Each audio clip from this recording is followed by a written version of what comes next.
Langsung aja kita mulai, hari ini kita bakal bongkar habis-habisan salah satu transformasi korporasi yang paling radikal dan jujur aja paling menarik di Bursa Efek Indonesia tahun ini.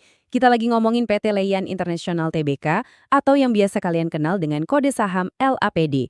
Buat Anda para investor retail yang udah lumayan lama mantau pasar, pasti sadar kalau LAPD ini lagi ada di sebuah persimpangan jalan yang masif banget. Perusahaan ini nggak cuma ganti manajemen loh, tapi literally lagi ngerombak seluruh DNA bisnisnya. Nah, biar paparan kita hari ini terarah, ini dia roadmap-nya.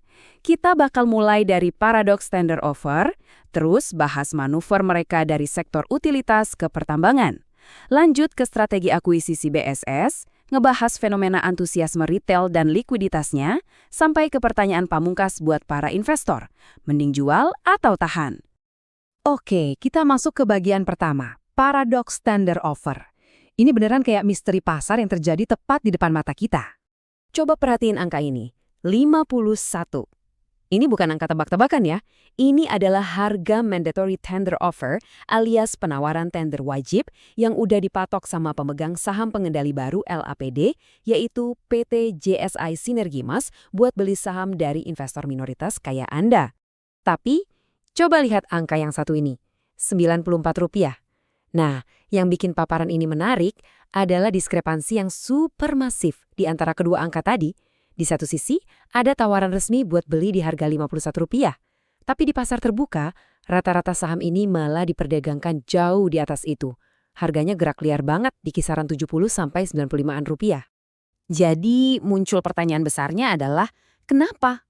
Kenapa investor pada nolak buat ikutan tender offer dan ngejual saham mereka ke pengendali baru? Jawabannya simpel, tapi dalam. Pasar publik ternyata ngeliat ada nilai turnaround atau potensi kebangkitan yang dianggap jauh melampaui harga dasar regulasi tadi.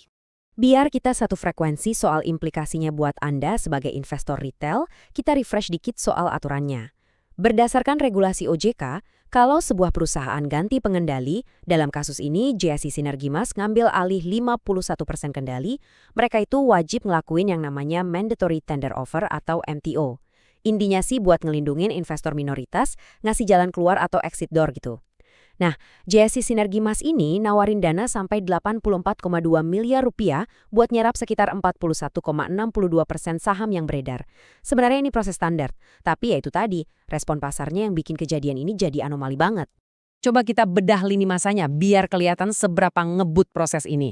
JSI Sinergimas masuk di November 2025. Terus, Januari 2026, boom! Mereka langsung ngerombak jajaran direksi, komisaris, bahkan logonya juga diganti.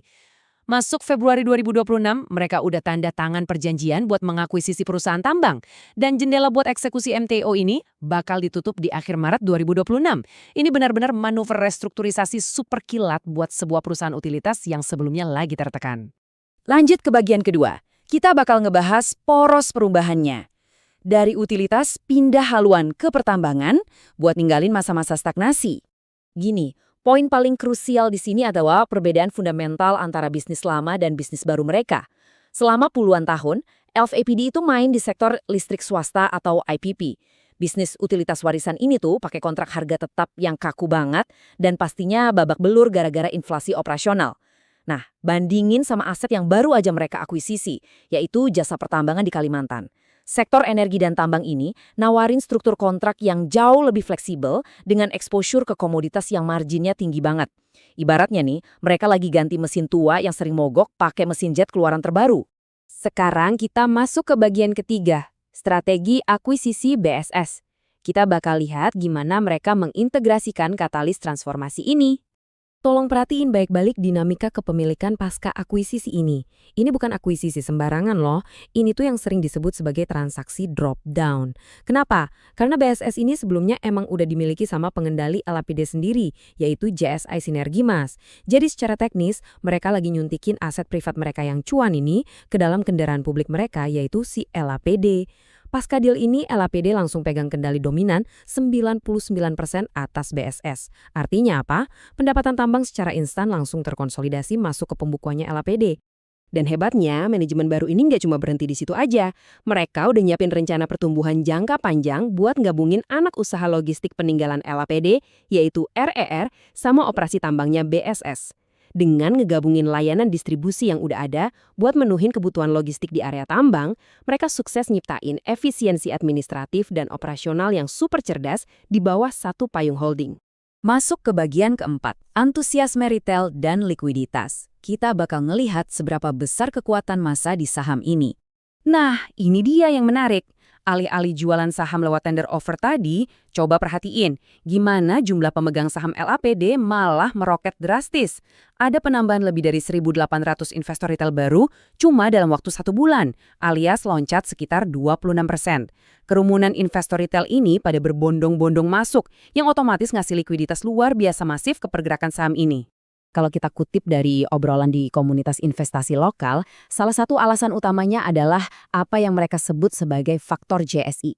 Jadi ada semacam keyakinan spekulatif yang kuat banget terhadap rekam jejak tim manajemen baru ini pas mereka pegang industri lain. Sentimen pasar inilah yang jadi bensin yang bikin harga saham terbang dan pada akhirnya bikin pasar nolak buat tunduk sama harga tender offer yang cuma Rp51 tadi. Tapi, tunggu dulu. Sebagai investor yang rasional, kita harus bisa ngelihat melampaui sentimen sesaat. Likuiditasnya emang tinggi banget dengan volume puluhan juta saham per hari dan publik tuh megang porsi free float sampai 49%. Tapi, realitas keuangannya lagi berdarah-darah. LAPD punya ekuitas negatif sebesar minus 21,53 miliar rupiah.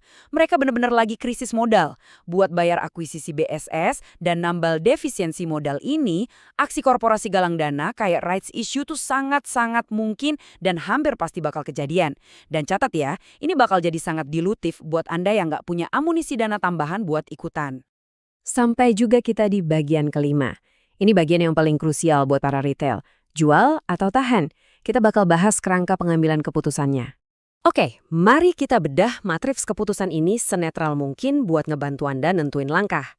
Kalau Anda lebih condong buat jual sekarang, Anda mengamankan diri dari resiko dilusi masif gara-gara rights issue yang udah di depan mata.